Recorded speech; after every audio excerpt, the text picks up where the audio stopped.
nous arrivons à la fin de notre série sur le sermon sur la montagne. Cette prédication de Jésus qui se trouve dans l'évangile de Matthieu, chapitre 5 à 7. Et moi, j'avais le privilège de commencer cette série et de clôturer la série. Normalement, c'est Paul Kuhn qui était prévu pour prêcher aujourd'hui, mais il est occupé avec la chorale, donc c'est moi. Donc c'est moi qui a commencé et c'est moi qui va clôturer la série, le commencement et la fin. Sauf que une prédication ne se termine pas lorsque le prédicateur se tait, mais lorsque les auditeurs mettent en pratique l'enseignement reçu. Surtout quand le prédicateur, comme dans le sermon sur la montagne, était Jésus lui-même. Notez la façon que Jésus a terminé sa prédication. Il a dit, c'est pourquoi celui qui écoute ce que je dis et qui l'applique ressemble à un homme sensé, un homme prudent qui a bâti sa maison sur le roc. Donc, une prédication se termine quand nous mettons en pratique ce que nous avons entendu. Et dans la première prédication de la série, j'ai dit qu'il y avait 2 questions à poser sur une prédication. Qui est le prédicateur et quel est son sujet? Et je reviens à ces 2 questions ce matin. Quel est le sujet du sermon sur la montagne? Je dirais tout simplement, c'est comment vivre dans un monde qui est en décalage avec ce que Dieu veut. Comment vivre dans un monde qui est en décalage avec ce que Dieu veut. Et je vous donne juste un petit rappel de ce que nous avons vu dans le sermon sur la montagne. Jésus commence avec une invitation à une vie heureuse, une invitation à une vie bénie. Heureux ceux qui se reconnaissent spirituellement pauvres, car le royaume de Dieu leur appartient. Et puis, il y a une invitation à une vie qui a un sens, une vie qui compte. Vous êtes le sel de la terre, la lumière du monde. Et puis, Jésus donne des illustrations de comment mener une vie authentique devant les hommes. Il dit, vous avez appris, mais moi je vous dis, Et on trouve que ce que Jésus dit dans ces illustrations révèle le vrai sens de ce que Dieu veut pour nous dans notre vie. Et puis, il passe à comment mener une vie authentique, pas seulement devant les hommes, mais devant Dieu lui-même. Prenez garde de ne pas accomplir devant les hommes ce que vous faites pour Dieu. Une vie authentique, une vie sincère devant Dieu. Et puis, il nous donne la prière modèle, notre Père qui est aux cieux. Et combien de gens ont eu une vie de prière formée par cette prière que Jésus nous a donnée. Puis il nous invite à une vie dépendante de Dieu. Ne vous inquiétez pas.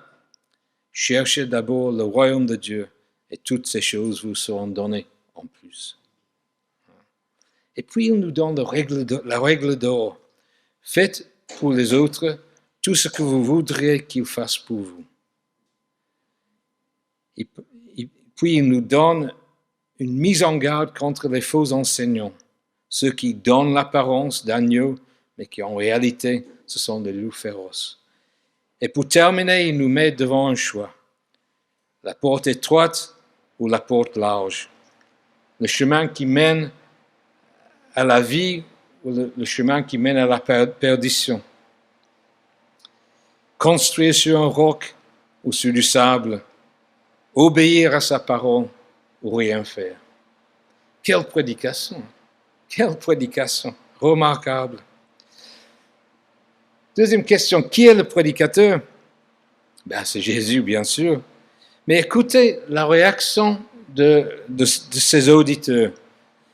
Et là, c'est notre texte d'aujourd'hui. C'est dans l'évangile de Matthieu, chapitre 7, versets 28 à 29. Quand Jésus eut fini de parler, les foules étaient impressionnées par son enseignement, car il parlait avec une autorité que n'avait pas leur interprète de la loi. Quand Jésus eut fini de parler, les foules étaient impressionnées par son enseignement, car il parlait avec une autorité que n'avait pas leur interprète de la loi. Et ça, c'est le sujet de ma prédication ce matin. L'autorité de Jésus-Christ. Et pour explorer ça, je pose 3 questions. Comment cette autorité s'est-elle manifestée dans le sermon sur la montagne? D'où venait cette autorité? Et comment Jésus a-t-il utilisé cette autorité? Première question, comment Jésus a-t-il manifesté son autorité dans le sermon sur la montagne? Premièrement, je dirais par son style. John Stott a écrit dans son commentaire sur le sermon sur la montagne, il dit le suivant: dans son discours clair et précis, Jésus n'hésite ni se justifie. Avec une assurance tranquille et sans prétention, il présente la loi du royaume. Je trouve ça, c'est une description remarquable en 2 phrases. Avec une assurance tranquille et sans prétention, Jésus présente la loi du royaume. Et quand vous lisez le sermon sur la montagne, vous avez ça. C'est l'autorité, mais dit sans prétention. La deuxième chose, comment l'autorité s'est manifestée dans le sermon sur la montagne, c'est par la vie de Jésus lui-même. J'ai constaté que dans le sermon sur la montagne, Jésus parle beaucoup de l'hypocrisie. Mais dans sa vie, il n'y en avait pas. Personne n'a pas pu dire à Jésus: « Ah, tu dis une chose, mais tu fais le contraire. » Intéressant ce jour de l'élection présidentielle de penser à ça. « Ah, tu dis une chose, mais tu fais d'autres choses. » Mais personne n'a pu dire ça à Jésus. Il y avait une authenticité, un amour et une sagesse en lui qui donnait à sa parole une autorité. Et vous connaissez ça avec vos relations humaines, que si on a en face quelqu'un qui a une authenticité, un amour, une sagesse dans sa vie, vous savez qu'il a l'autorité dans ce qu'il dit, parce que c'est basé sur sa vie. Et comment cette autorité a été manifestée, la troisième chose, c'est pas par ses paroles, par les paroles de Jésus. Dans le sermon, Jésus se présente comme législateur.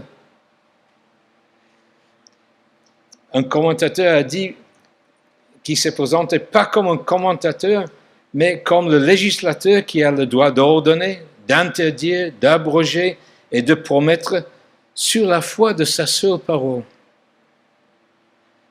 À plusieurs reprises, Jésus utilise le formule « Vous avez appris que », il a été dit « Eh bien, moi je vous dis ».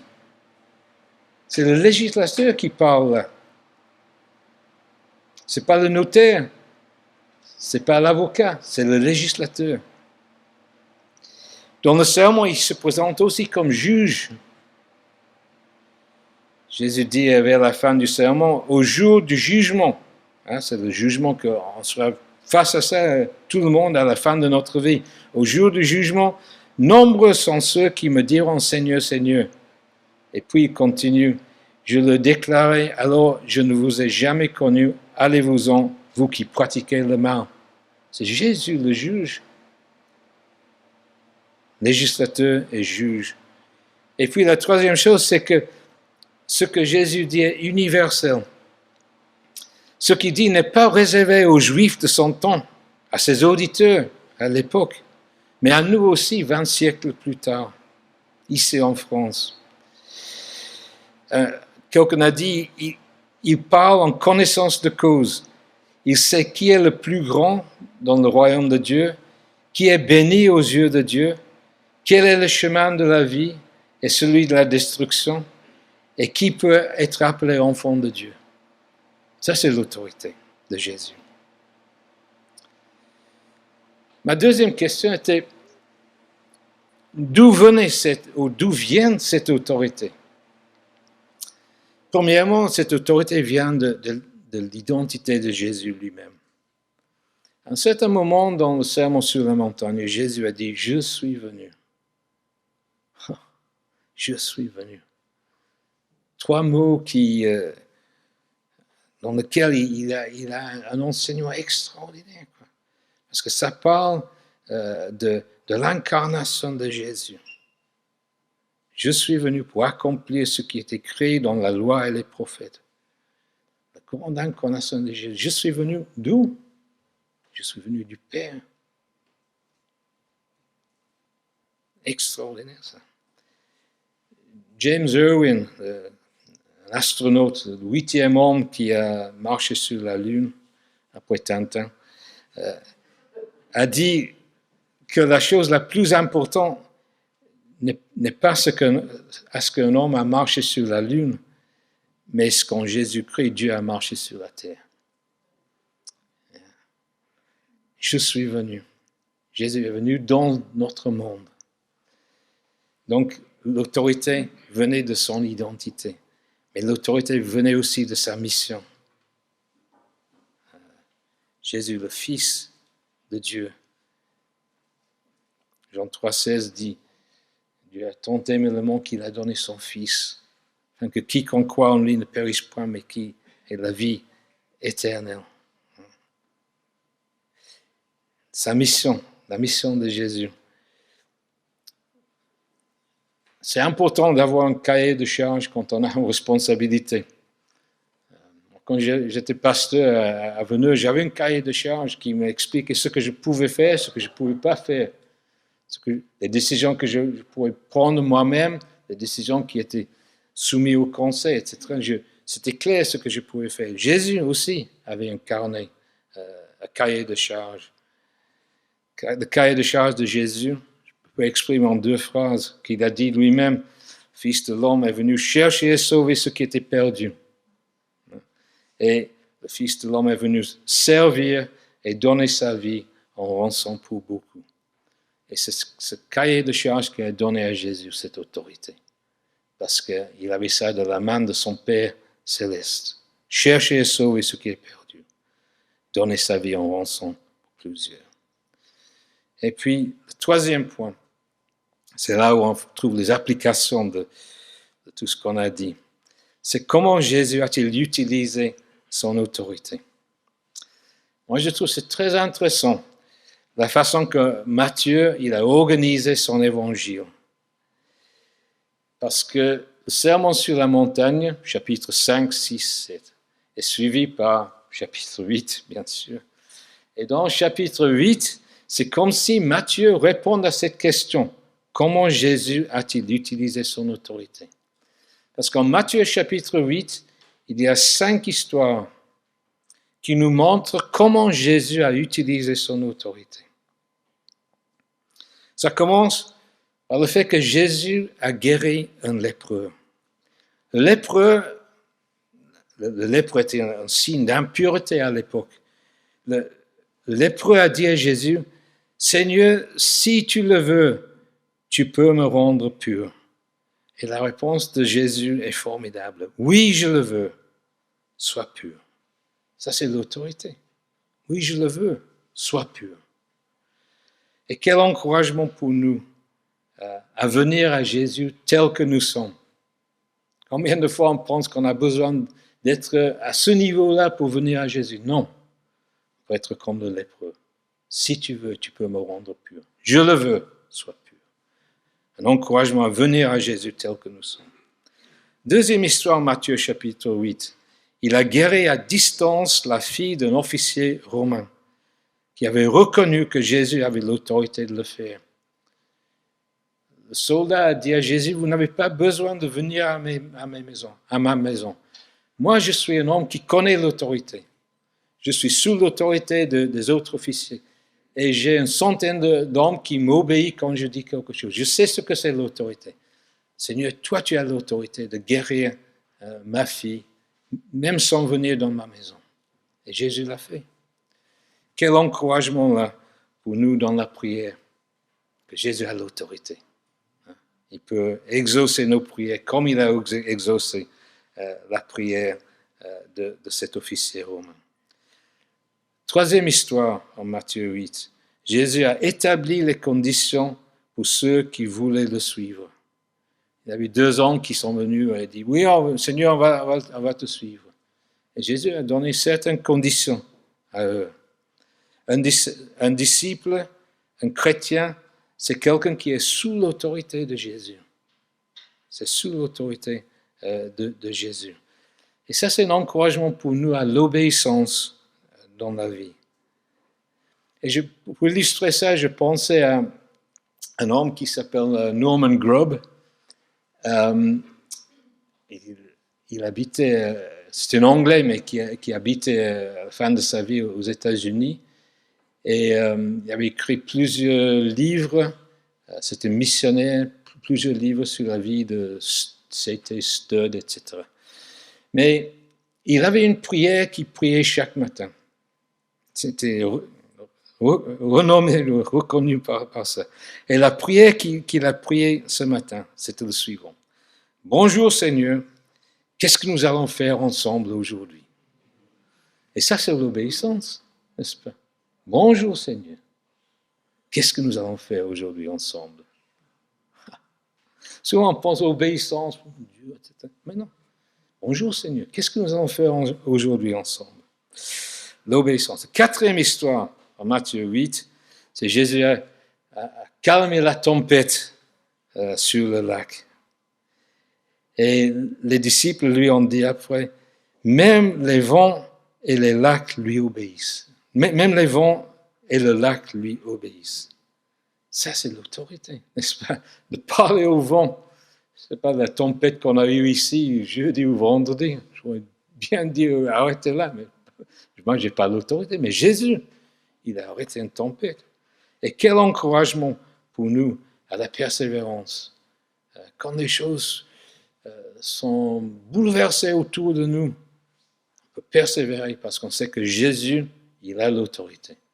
Et Jésus peut restaurer la calme en son temps. Et la 5e histoire dans le Matthieu 8, c'est que Jésus a chassé les démons. Et les démons ont crié, « Que veux-tu, Fils de Dieu? Es-tu venu pour nous tourmenter avant le temps ?» Ces 2 hommes qui terrorisaient une région parce qu'ils étaient sous l'emprise du diable, des démons. Mais Jésus a chassé les démons par une parole. Quelle autorité! Et quel encouragement pour nous. Être courageux et de ne pas avoir peur. Parce que Jésus est plus fort que tout ce qui peut nous menacer. Mais je termine cette prédication par 3 versets qui parlent spécifiquement de comment Jésus a utilisé son pouvoir. 3 versets qui utilisent le terme autorité ou pouvoir dans le texte. Premièrement, Jésus a utilisé son autorité pour pardonner nos péchés.